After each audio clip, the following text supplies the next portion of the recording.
Jornal 7 Dias. A semana em retrospectiva. A de Baio Vuns, Gustavo da Conceição, José Guerreiro, Andy Inglês, Rui de Castro. Análise e comentário. Jornal 7 Dias. Aqui na LAC.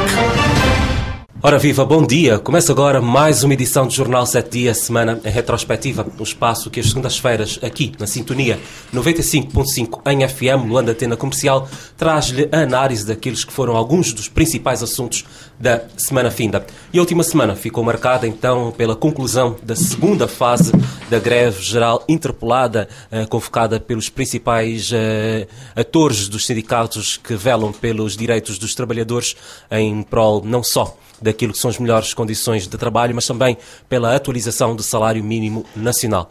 Rui de Castro, no último programa, um dos seus pontos de crítica foi a má cobertura ou a quase nula cobertura dos órgãos de comunicação públicos, principalmente daquilo que foi a greve e esta segunda fase. Que outras leituras faz daquilo que foi esta segunda fase e como é que perspectiva a terceira? Bom dia. Bom, muito bom dia. Bom dia aos nossos ouvintes, bom dia aos colegas em estúdio. Uma saudação habitual aos ouvintes do podcast. Sei que durante a semana finda houve alguns problemas técnicos para acederem. Esperemos que já estejam resolvidos para continuarem a ser aqueles ouvintes fiéis, e é justamente para isso que nós estamos aqui a procurar fazer algumas abordagens. Bom, tivemos então esta segunda fase da greve. Felizmente não ocorreram nem distúrbios, nem detenções de grevistas, como se passou, infelizmente, na primeira fase. Os sindicatos dizem que houve uma adesão satisfatória do seu ponto de vista, apesar de terem notado algumas ações de intimidação, algumas ameaças de sanções administrativas, em alguns casos, como a nível da saúde, uma tentativa de se contratarem médicos estrangeiros para substituir os nacionais, e em alguns casos até a colocação de jovens assistentes para fazerem o papel de médicos. Bom, e depois também esta queixa grande que as centrais sindicais, mas não só, manifestaram relativamente à forma menos correta como particularmente a mídia pública cobriu esta fase da greve. O que se notou foi que, efetivamente, houve uma adesão significativa nos setores da educação, da saúde e da justiça.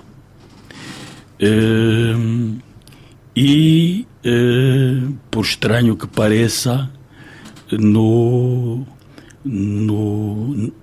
logo após o final da greve, o que nós acompanhamos no telejornal de uma das estações que não tinha abordado as questões da greve, foi que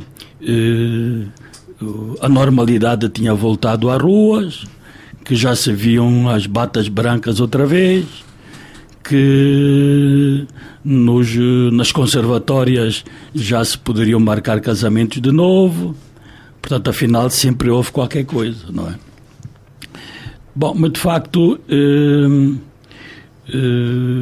o que ocorreu aqui é que com esta greve e com uma questão adjacente que, apesar de simbólica, também marcou o facto de, no pós-25 de Abril, chamemos-lhe assim, não ter havido celebrações do 1º de Maio. Eu lembro-me que a primeira celebração do 1º de Maio, no pós-25 de Abril, foi em maio de 75. Não foi no 1º de Maio, foi entre os dias 22 e 23. Estava-se naquele momento de alguma turbulência, mas foi a primeira celebração e que ocorreu ali na zona do 1º de Maio, não é? Por trás do cinema, ali é que estava digamos que o palanque. Bom, e desde essa altura até agora, com mais ou menos participação, com mais ou menos carros alegóricos, com mais ou menos bandeiras, o certo é que os trabalhadores sempre saíram à rua. E desta vez não o fizeram mobilizados pelas centrais sindicais para que não estivessem presentes por estarem numa jornada de luta. Bom, a luta dos trabalhadores deve ser respeitada e então as entidades, as autoridades, no caso, deverão também perceber que há algo que efetivamente tem que ser feito. E como as autoridades já perceberam que algo já tem de ser feito, a resposta do organismo que tutela, que é o nosso MAPES, não é? Fez, por ocasião desta celebração do 1º de Maio e deste momento pós-greve, fez uma comunicação em que enfatizou, primeiro, a sua predisposição em continuar as conversações para se encontrarem soluções. Portanto, este é o princípio que me parece o mais importante. É que, de facto, e já o havíamos mencionado, é preciso conversar, discutir até a exaustão. É preciso, do meu ponto de vista, que ambas as partes percebam que têm que fazer cedências. E acho que as propostas iniciais que o MAPES apresentou, já depois de alguma discussão com os sindicatos, particularmente no que diz respeito aos 3 formatos de salário mínimo e outras questões, mas particularmente estas, que o sindicato numa primeira fase, ou os sindicatos numa primeira fase, deviam aceitar. Portanto, estaríamos neste momento, se tivessem aceito, os trabalhadores estariam neste momento já com um salário mínimo melhorado. Mas, e aqui vem a outra questão, e que o próprio Executivo também reconhece esta possibilidade,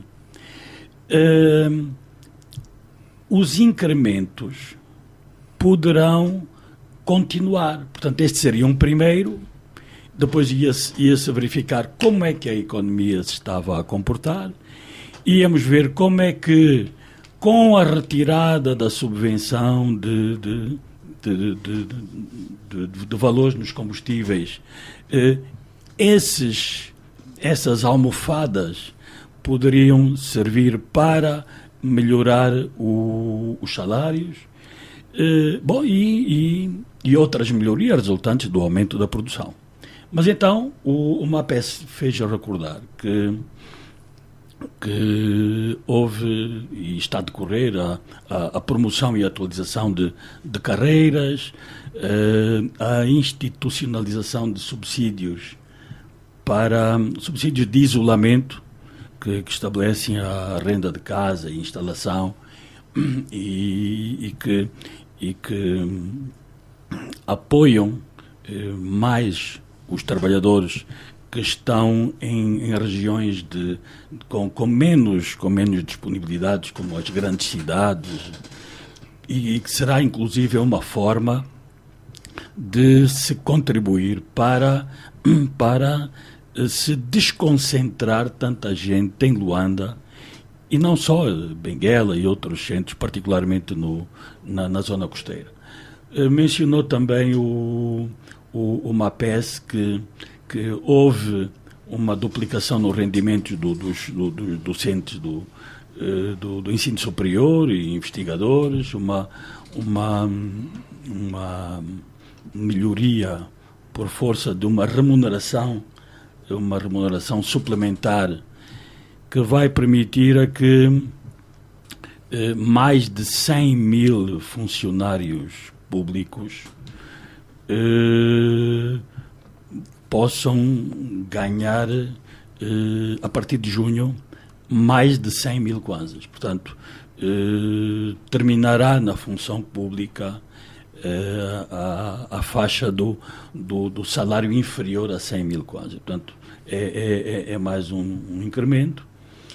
E também foi mencionada uma questão relacionada com uma das exigências do sindicato, ou dos sindicatos, melhor dito, referente a uma participação nos órgãos do Instituto Nacional de Segurança Social. A discussão aqui é que os sindicatos, nas primeiras abordagens, queriam ter um administrador executivo no Conselho de Administração do INSS. Depois de alguma discussão, aceitaram que o administrador seria não executivo. E, segundo o porta-voz destas centrais, depois de ter sido aceite e estar em ata, que houve um recuo e que o MAPES apresentou já como proposta a presença dos sindicatos no Conselho Fiscal e não no Conselho de Administração. Segundo os sindicatos, esta ideia de um acompanhamento melhor ao funcionamento do INSS tem a ver com o uso das contribuições dos trabalhadores que há algum tempo foram do seu ponto de vista, mas não só, um bocado mal utilizadas, e que desta forma que também pretendem forçar a que os pensionistas possam ter as suas pensões melhoradas. E recordando que estes cerca de 200 mil pensionistas já têm todos para cima de 60 e tal, 70 anos, e que estão realmente numa fase da vida em que têm muito mais necessidades do ponto de vista de acompanhamento médico e medicamentoso, e que só por aí já deveriam ter as pensões muito, muito melhoradas. Gustavo da Conceição, passada esta segunda fase daquilo que foi a greve geral interpelada, temos agora condições e terreno melhor preparado para que de facto haja diálogo e se chegue a um consenso? Bom dia.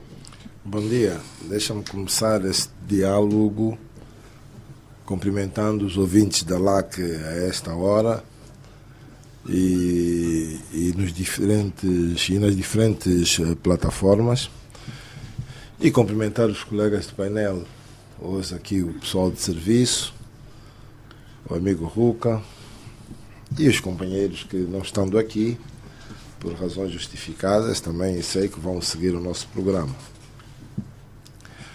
Sim, o diálogo é chave. O diálogo é a chave do problema. O diálogo, a partilha de informações, a compreensão da situação, das dificuldades. Portanto, são fenómenos que se esclarecem através do diálogo e, por isso, o diálogo, as portas do diálogo devem estar permanentemente abertas.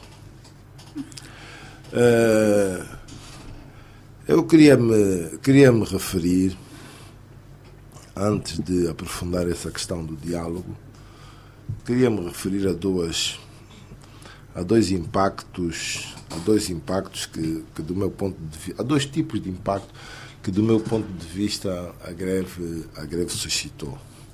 Há um impacto tangível que o Rui já se referiu, as percentagens de participação, as percentagens da adesão, o impacto financeiro que isso poderia causar, e era muito o interesse público, e era muito importante que todos os setores, não só o dos sindicatos, mas também do Estado e a imprensa, pudessem participar nessa avaliação para nos fazer perceber, afinal, os níveis de evolução da nossa própria democracia.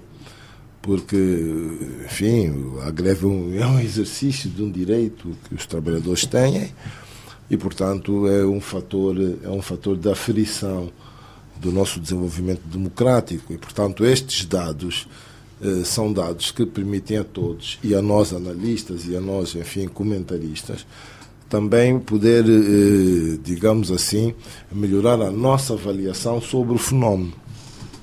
E nem sempre isso foi possível, nem sempre foi possível recolher esses dados tangíveis e que todo mundo poderia e deveria ter acesso. Mas o meu interesse era refletir um bocado sobre os dados intangíveis, aqueles dados que nós não podendo medir efetivamente, quantificar efetivamente, mas são dados que de alguma forma suscitam a nossa compreensão por aquilo que nós, pelas constatações que nós fazemos no dia a dia. E a primeira é que o movimento sindical hoje me parece mais unido do que no passado. Portanto, no passado tínhamos alguma dificuldade de ver os sindicatos a unirem-se, os sindicatos muito politizados e acantonados, enfim, nas suas dimensões políticas e ideológicas. Neste momento parece-me que há uma distensão dessa dimensão do fenómeno para que, enfim, houvesse maior união e essa maior união, pelo menos psicologicamente, traduz-se em maior adesão das pessoas, maior participação dos trabalhadores nos movimentos sindicais. A segunda constatação que é importante fazer dessa segunda fase da greve é o aumento na participação. Houve um aumento. Houve uma primeira fase em que, enfim, apesar de nós não conseguirmos contar, sentimos de uma dimensão. Houve uma segunda fase que continuamos sem poder contar efetivamente com os dados, mas sentimos-la noutra dimensão. E, portanto, houve um aumento de participação de pessoas, houve um aumento de participação dos setores e por setores. E depois houve ainda nas pessoas diferentes atuações no que toca à greve. Quer dizer, houve pessoas que não foram trabalhar, houve pessoas que foram e resistiram, quer dizer, lá no serviço assinaram o ponto, mas não fizeram nada. E houve aquelas pessoas que nós já sabemos que fazem parte do nosso sistema, do dia a dia mesmo, que parece que estamos sempre em greve, que estão se borrifando, estão lá, não estão, não foram lá, foram, passaram, saíram, entraram, enfim. Em resumo, ninguém fez nada neste período.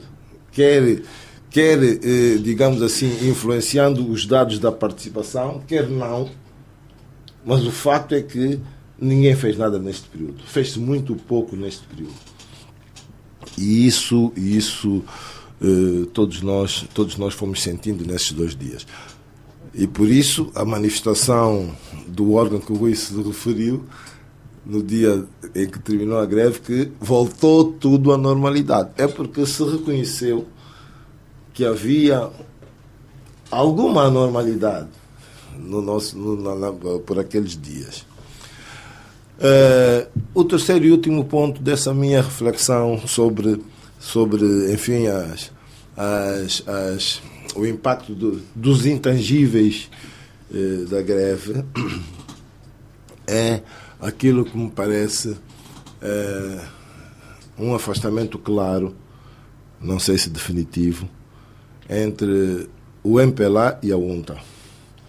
A UNTA sempre fez parte da história do MPLA, a UNTA foi mesmo, enfim, integrou-se, cresceu dentro do MPLA, participou nos processos de decisão históricos do partido MPLA, em todas as suas fases de luta, pelo menos até a independência, e depois quis assumir como um sindicato. Mas, ao longo da sua história e deste período, a UNTA, nessa sua assunção como sindicato, sempre se manteve muito próxima do MPLA.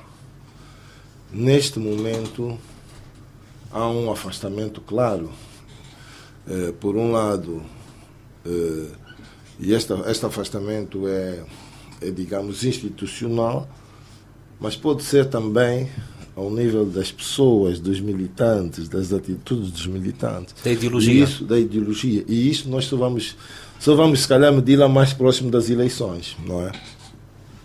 Mas que há esse fenómeno, que existe todo esse fenómeno que, por exemplo, enfim, há uns anos atrás, a UNTA, que até funcionava como, por vezes, como contraponto e, por vezes, como ponte de diálogo entre os sindicatos e, enfim, o seu partido, o partido de onde ela nasceu. Neste momento, parece-me que a UNTA está de cordão umbilical cortado e está a tentar procurar os seus caminhos na luta sindical e, portanto, não tenho ainda dados para dizer se isso será definitivo ou não, mas que há esse afastamento real, parece-me evidente. Portanto, a necessidade desse diálogo, como tinhas colocado, é algo que se impõe. É certo que as jornadas do 1º de maio eram jornadas propícias a esse exercício de diálogo, mas o que se viu foi mesmo, mais uma vez, costas viradas, numa manifestação de luta e de luto. Porque os trabalhadores sempre saíram à rua para lutar, para fazer as suas manifestações de luta, saíam à rua. Neste momento, para fazer a sua manifestação de luta, não saem à rua, ficam recolhidos. Parece-me que, e essa expressão é só minha e eu assumo isso, parece-me que é luto.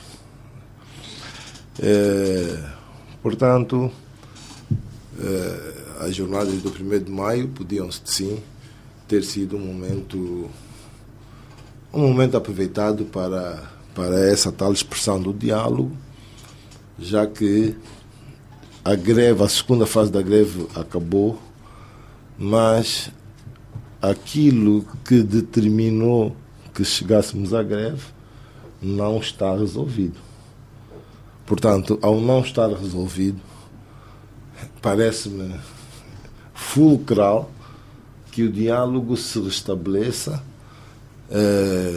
sem ser necessário chegar-se novamente ao extremo de se marcar greves e de coisas. Acho que o diálogo pode ser permanente na perspectiva daquilo que o Rui disse aqui, aproximarem-se, pequenos aumentos, enfim, evitar-se o extremar das posições e nesse sentido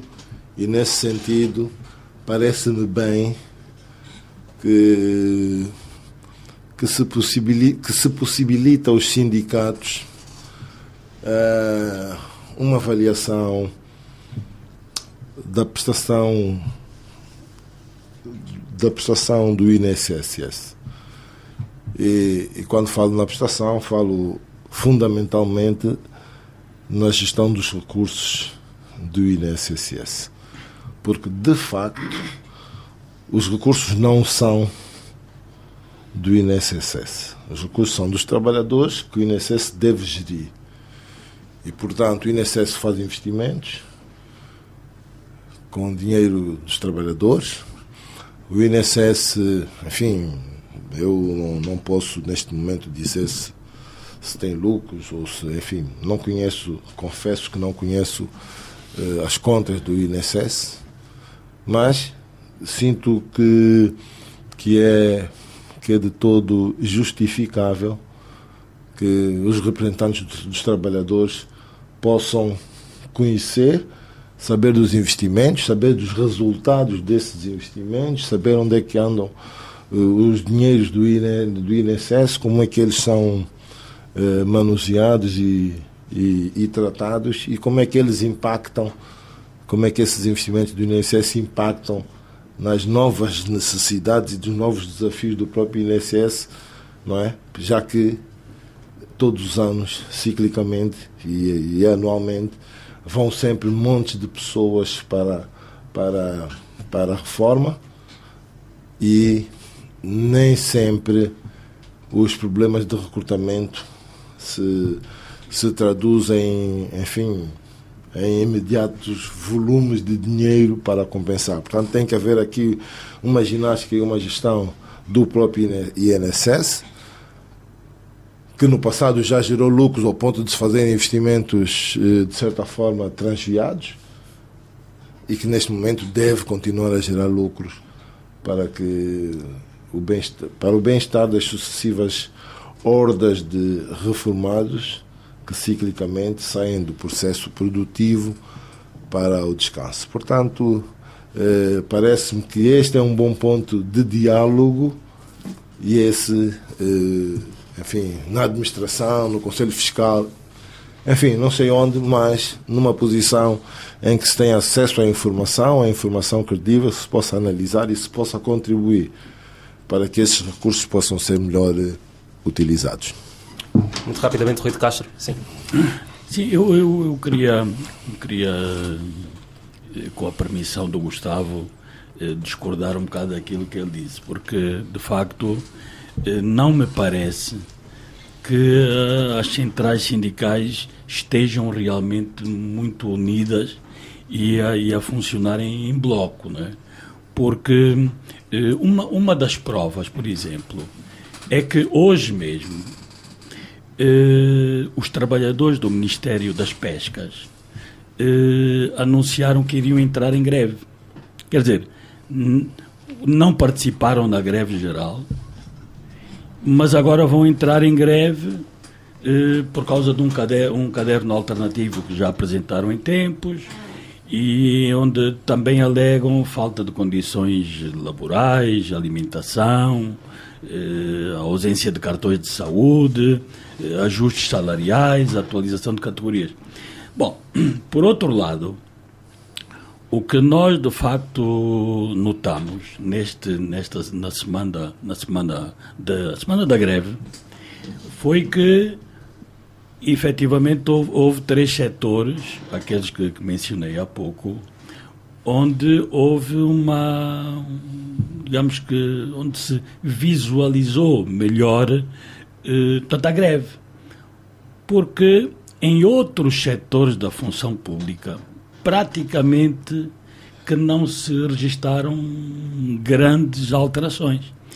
E mais, os sindicatos fizeram questão de mencionar que esta segunda fase da greve era também para o setor privado e para os órgãos de comunicação, pois não se notou rigorosamente alteração nenhuma, nem no setor privado, nem nos órgãos de informação. Portanto, isto quer dizer que sim senhor, que os sindicatos estão a progredir, a luta está a avançar, mas efetivamente ainda estão muito longe de alcançarem aquilo que seria uma grande greve.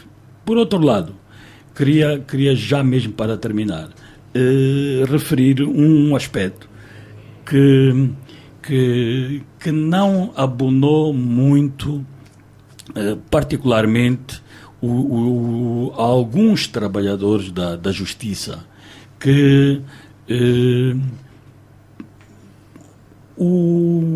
as repartições estavam a anunciar greve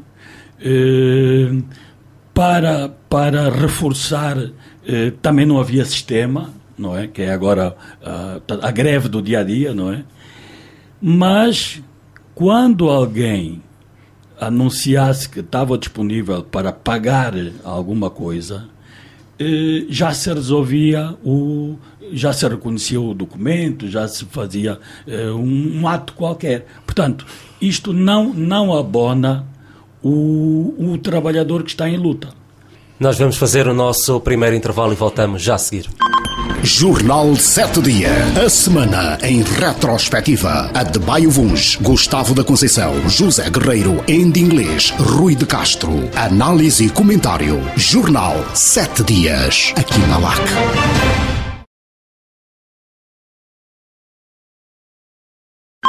Jornal 7 Dia. A semana em retrospectiva. Adebayo Vuns, Gustavo da Conceição, José Guerreiro, em inglês, Rui de Castro. Análise e comentário. Jornal 7 Dias. Aqui na LAC.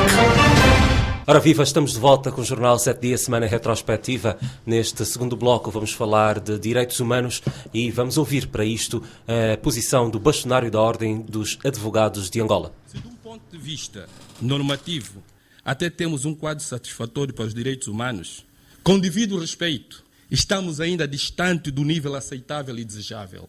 Porquanto é notório, muitos destes direitos formalmente acolhidos, é notório que têm sido negados à generalidade dos angolanos. O que afirmamos não carece de ser provado. É um facto que deve nos envergonhar a todos, como país, e motivar-nos a unir esforços e trabalhar na busca de soluções que reduzam a disparidade nos níveis de dignidade que se oferecem na vida de milhões de angolanos, pois muitos são os miseráveis em terras ricas. Isto passa por criarmos instituições que estejam acima de todos os angolanos e que os vastos recursos do país a todos beneficiem de igual modo. Só com tribunais independentes e eficientes teremos um verdadeiro Estado de Direito e, consequentemente, uma proteção real dos direitos humanos. Não há outro caminho. Porém, esse Estado de Direito não cairá do céu. Será resultado do trabalho e empenho de todos nós. Temos consciência que a Ordem dos Advogados de Angola tem, entre muitas das suas obrigações, esta de primacial importância, que é a de colocar a dignidade do angolano no centro da governação e no centro da sociedade. Não podemos continuar a ser meros espectadores perante a desumanização dos setores mais vulneráveis da sociedade angolana, aos quais muitas vezes negada a mais elementar garantia, o direito a ter direitos.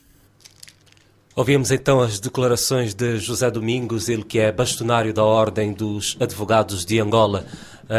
Gustavo da Conceição, quando falamos aqui por altura do escândalo envolvendo o Tribunal de Contas e a sua então juíza Isalgina Gamboa, foi ferrenho defensor daquilo que é a reforma da Justiça.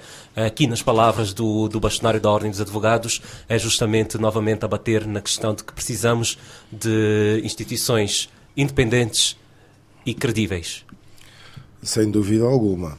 Portanto, há um reconhecimento de que o bastonário faz, que também me parece interessante de sublinhar, é que o nosso quadro normativo é satisfatório.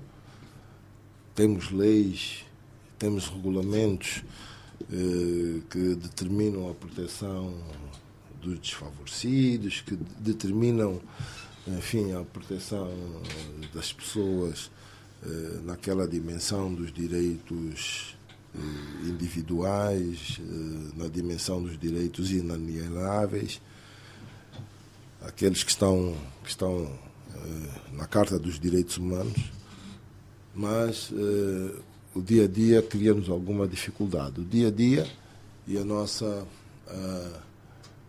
dificuldade de gerar riqueza para que possamos assumir todos os direitos. Os direitos individuais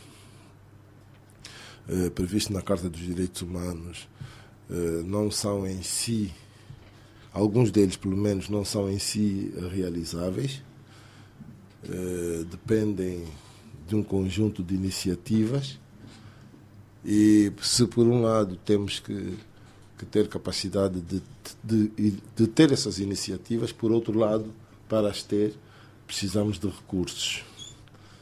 Desde logo, por exemplo, o acesso à educação.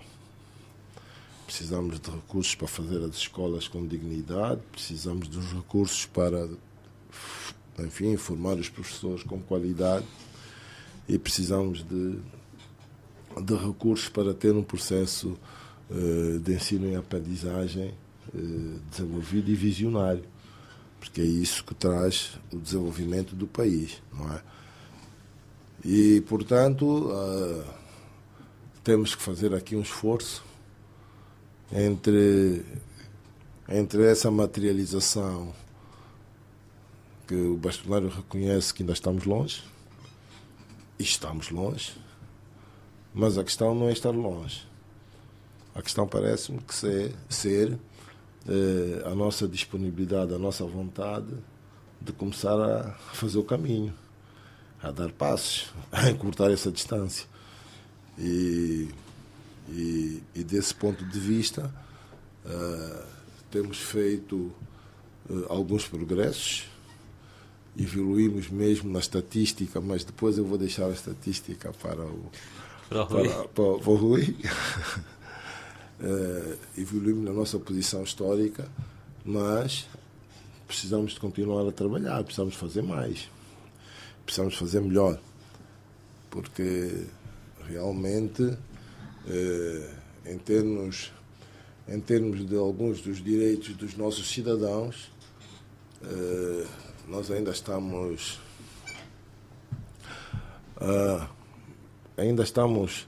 num exercício muito incipiente. Muito incipiente. Portanto, esta questão dos direitos, e vou encerrar a minha reflexão tocando na última questão que o bastonário se referiu, que é a questão dos tribunais independentes. Sim, sem dúvida alguma, precisamos de tribunais independentes, mas essa necessidade do tribunal independente obriga-nos a uma reflexão sobre o Conselho, sobre a estrutura e as nomeações no Conselho Superior da Magistratura, nos principais tribunais, e obriga-nos também a uma outra reflexão sobre o orçamento desse poder.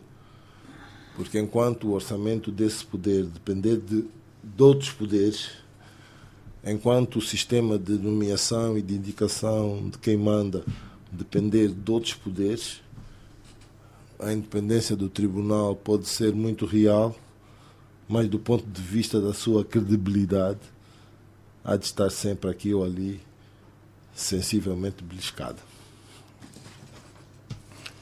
Rui de Castro, com certeza há de nos dar alguns dados.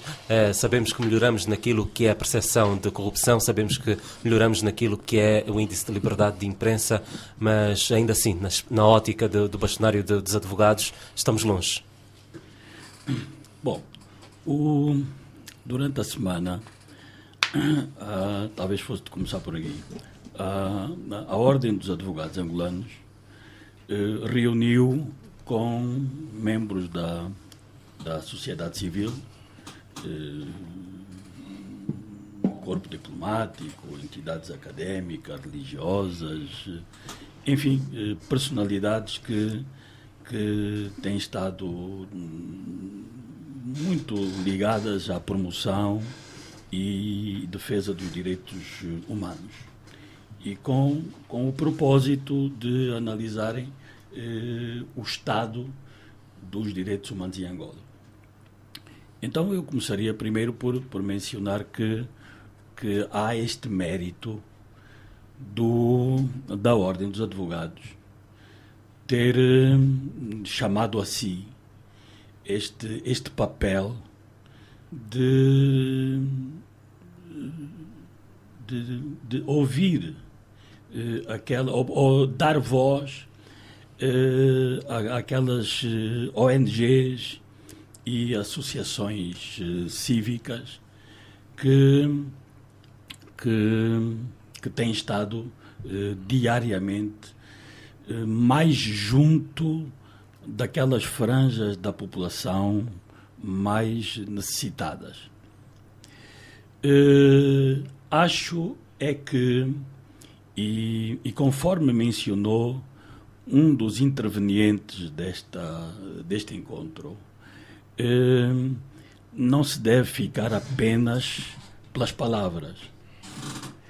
É preciso, de facto, ações. E para que hajam estas ações, creio que o bastonário da Ordem dos Advogados deveria compilar um conjunto de conclusões a que chegaram neste encontro e fazê-las chegar ao mais alto nível, pedindo um encontro, remetendo-as por escrito, enfim, para que todas aquelas considerações pudessem ter um tratamento da parte de quem efetivamente poderá dar vazão às múltiplas preocupações que foram ali colocadas. Agora, a questão que coloco a seguir é que este papel que jogou a Ordem deveria ser julgado pelo Executivo, porque o Executivo que tem esta responsabilidade constitucional de zelar pela vida dos cidadãos angolanos, das suas necessidades básicas, das franjas minoritárias, do respeito pela propriedade privada, enfim, todas estas questões que fazem parte dos direitos humanos estão sob a tutela maior do Estado e do Executivo. Então, aí devíamos, em primeira instância, começar logo por rever aquilo que, infelizmente, começa a agraçar muito na nossa sociedade, que dá a sensação de que há dois tipos de angolanos. Há os angolanos que estão bem com uma parte, digamos que aí vamos chamar a parte das autoridades, não é? E há depois todos os outros que ficam misturados todos em oposição, mas que não são bem oposição, têm ideias, muitas delas válidas, como estas que foram apresentadas, por exemplo, neste encontro, e, portanto, é numa perspectiva, inclusive, de apaziguamento do Estado Social, que, por exemplo, ao nível da vice-presidente da República, da Casa Civil, ou da ministra de Estado para a área social, que este género de encontros ocorressem regularmente a nível provincial, com os governadores, com as igrejas, com as associações e pelo menos uma vez por ano a nível nacional, onde pudesse todas estas instituições, não só a Mova Angola, mas também a Mosaico e a ADRA, enfim, todos eles têm algo a dizer, porque eles efetivamente são aquilo que nós começamos a aprender aqui há muitos anos atrás, quando a nível do MPLA, e há pouco o Gustavo falava da UNTA, a UNTA, a JOTA, a OMA, eram as correias de transmissão que recolhiam das bases as necessidades e levavam ao topo. Neste caso, as ONGs, as associações cívicas, as igrejas, as associações desportivas, enfim, todas elas são correias de transmissão do Executivo. São correias de transmissão de quem está no dia a dia com a população, que não tem possibilidade de fazer chegar a sua voz à mídia, a outros fóruns, pois então tem estas associações para justamente fazer com que os seus apelos, os seus lamentos cheguem então a estas instâncias, e para que estas instâncias, ao definirem os seus planos de atuação, também percebam melhor quais são as prioridades de ação numa determinada etapa. Portanto, aí estas entidades a que eu me referi há pouco poderiam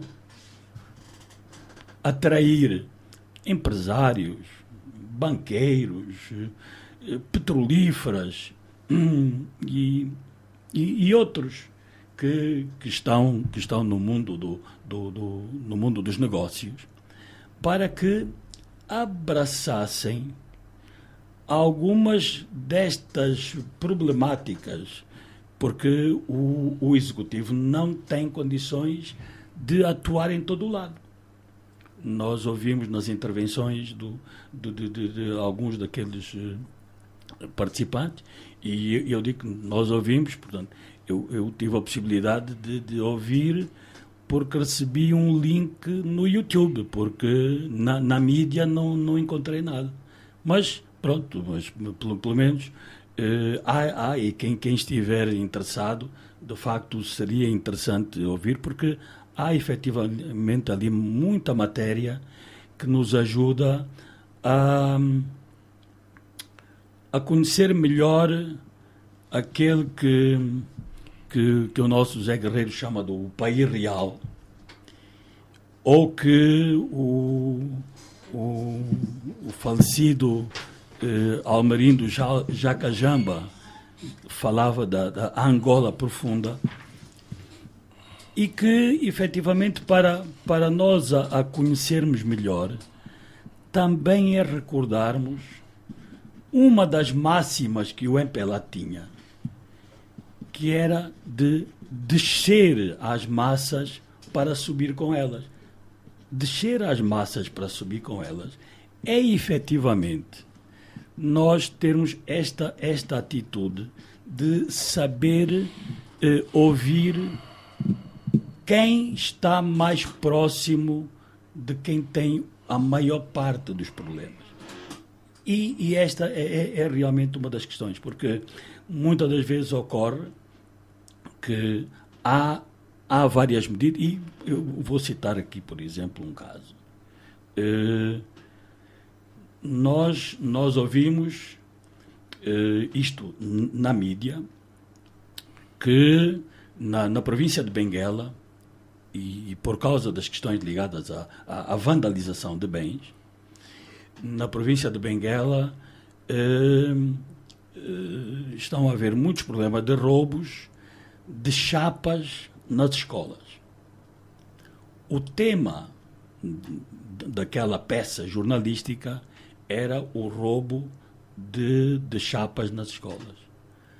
Mas o que se extraiu também daquela peça foi que aquelas chapas, e por estarmos a sofrer, por causa das alterações climáticas, sérios problemas de altas temperaturas,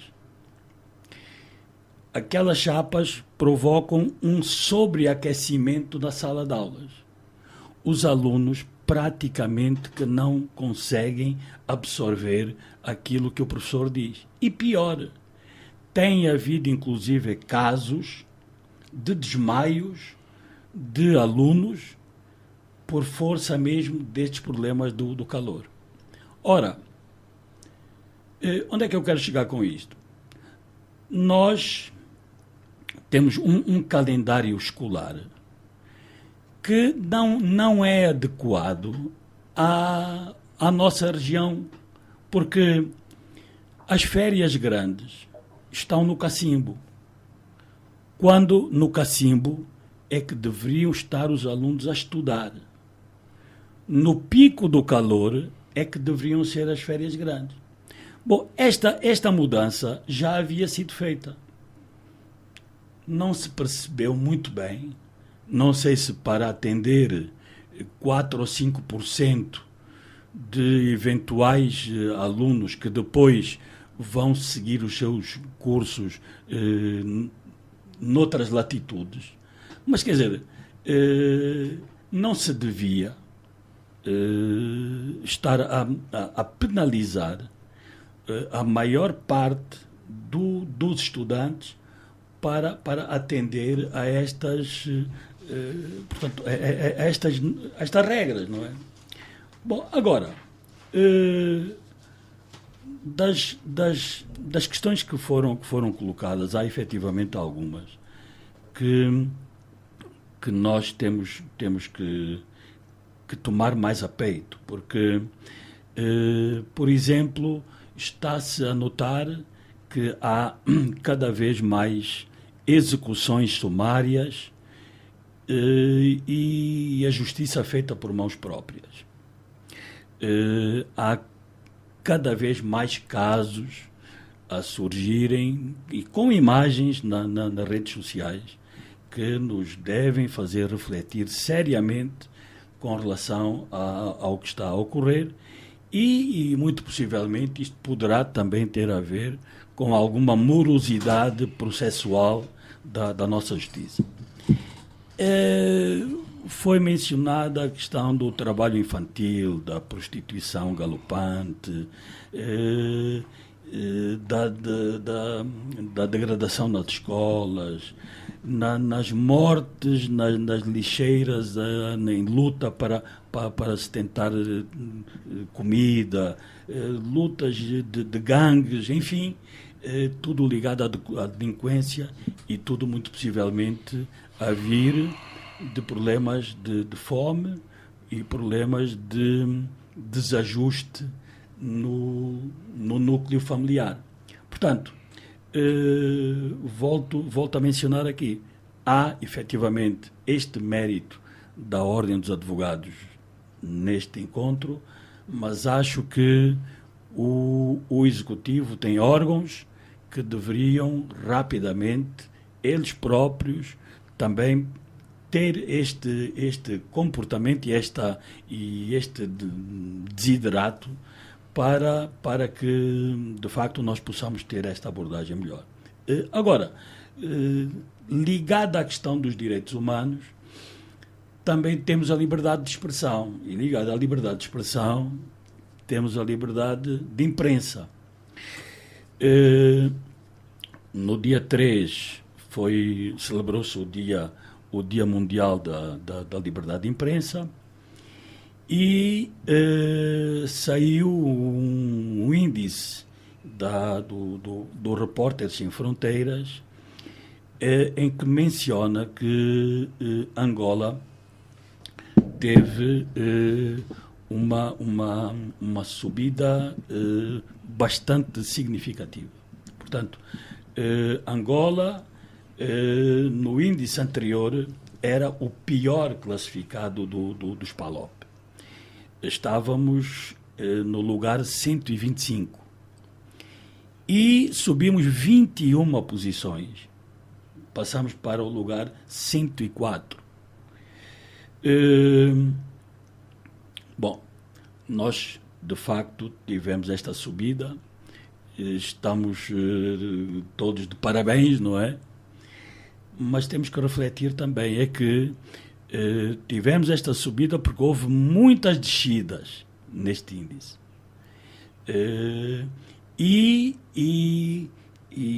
A grande fatia relacionada com esta subida no índice de liberdade de imprensa será mais virada ao surgimento de novas rádios com linhas editoriais mais abertas, com a possibilidade de os cidadãos apresentarem mais os seus problemas, portanto, serem analisadas mais as questões do dia a dia, sem muito controle, digamos assim, do que propriamente uma melhoria a nível da mídia pública, que é onde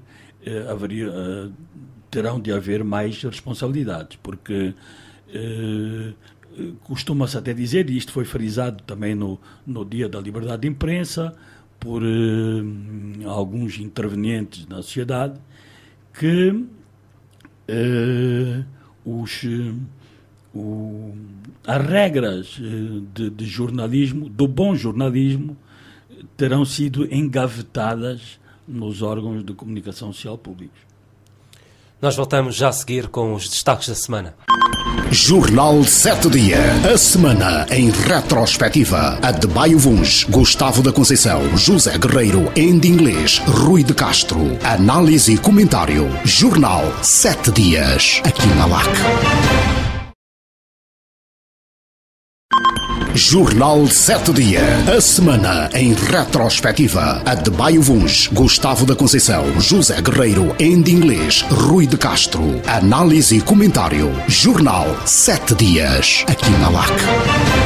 E estamos de volta com o terceiro e último bloco deste Jornal 7 Dias, semana retrospectiva. E como de costume, terminamos este programa elenquando aqueles que foram os louvores da semana. Pela positiva ou pela negativa, Gustavo da Conceição, o que é que para si, durante a última semana, merece o seu destaque?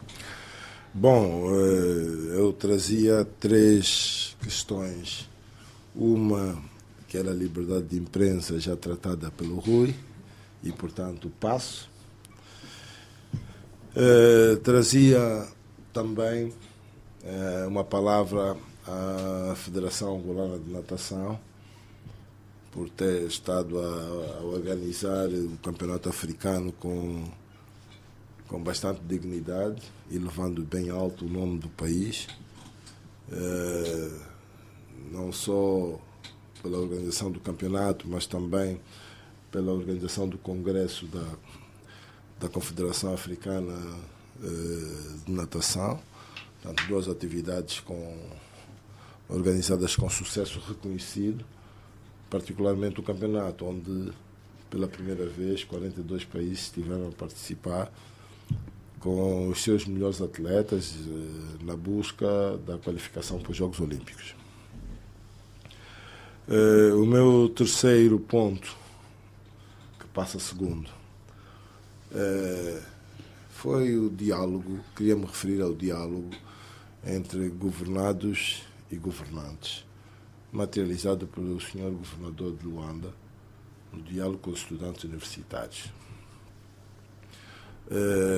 Parece-me que foi um diálogo profícuo, ambas as partes saíram satisfeitas do diálogo.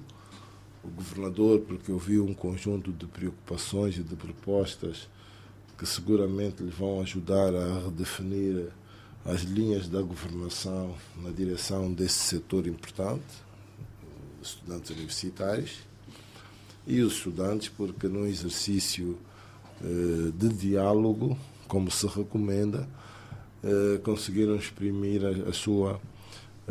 o conjunto das suas necessidades, das quais eu saliento o facto dos transportes coletivos pararem muito cedo, e o governador predisposto a encarar essa hipótese para ver se os transportes coletivos acabam um bocado mais tarde para beneficiar os alunos do turno da noite, a deslocação para os seus locais de residência, mas não só, também a necessidade de criação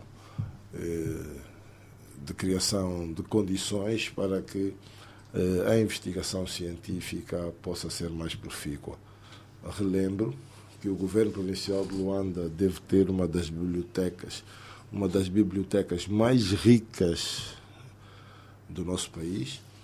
Portanto, a biblioteca é essa que tem documentos muito antigos e muito sensíveis e que se calhar precisará de algum, pelo menos esses documentos mais antigos precisarão de algum tratamento técnico-científico para que se mantenham legíveis e que se mantenham acessíveis às próximas gerações, já que são documentos históricos, mas entendo que a contribuição do governo provincial em matéria de investigação científica não se deve esgotar só no facto de terem a melhor biblioteca ou a mais rica biblioteca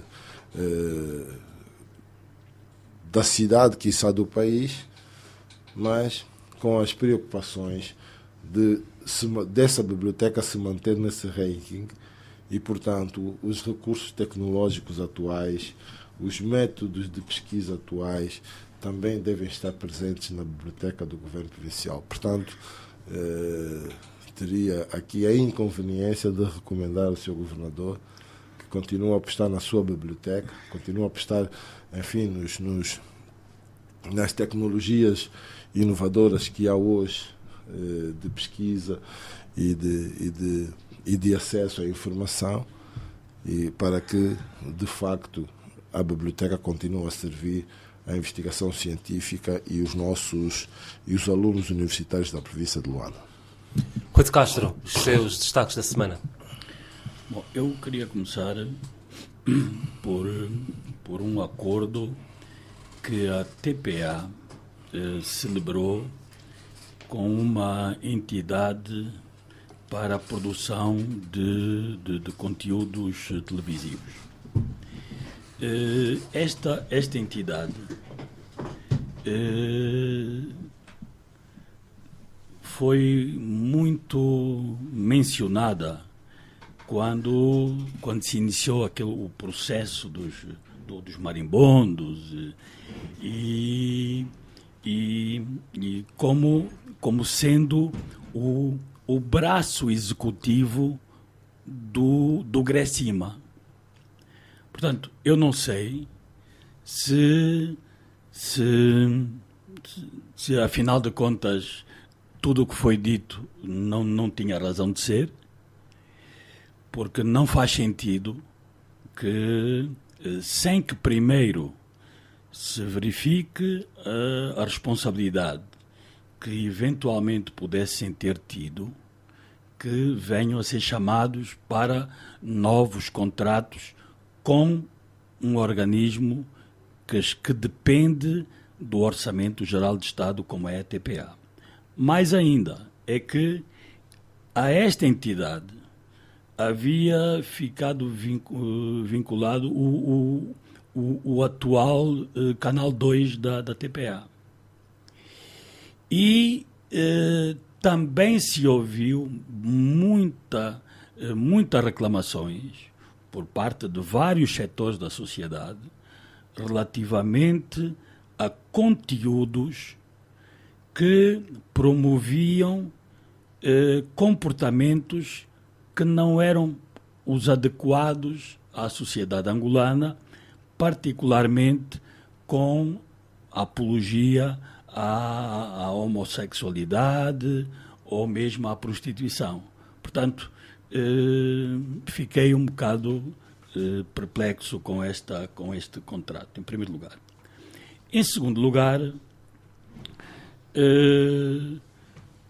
há uma notícia que não é nova, de que tem havido no transporte ferroviário pelo caminho de ferro de Benguela, sobretudo no troço Huambo-Mochico, muitos desmaios e mesmo mortes por superlotação, sobretudo nas segunda e terceiras classes,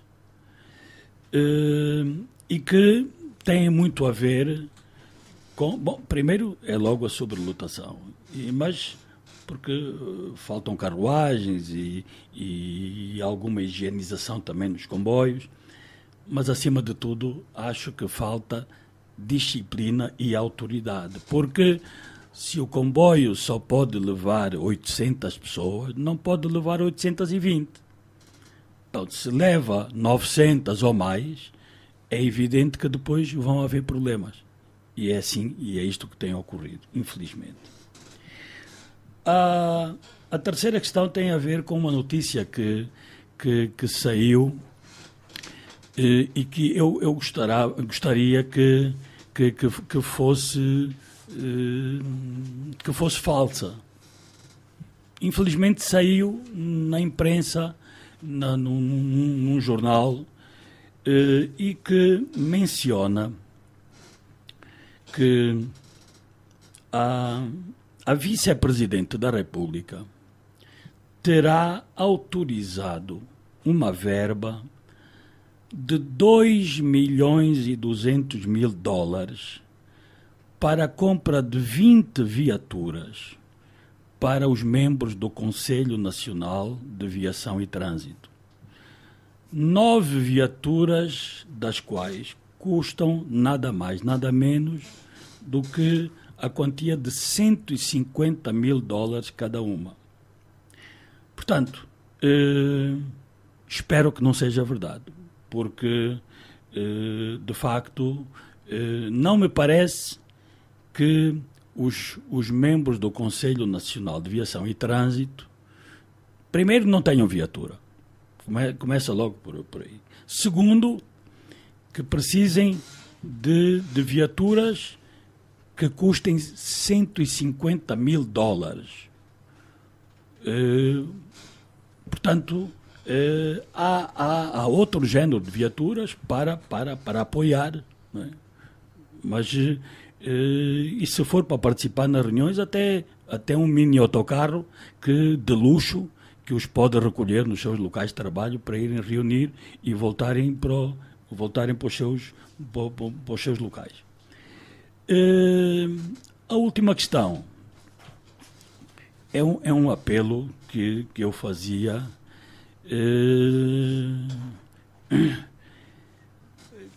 às nossas autoridades, é que circula nas redes sociais e tem-se estado a espalhar até já por fora do país um vídeo em que surge um cidadão chinês a bater de forma selvagem a 2 cidadãos angolanos em cárcere privado num contentor.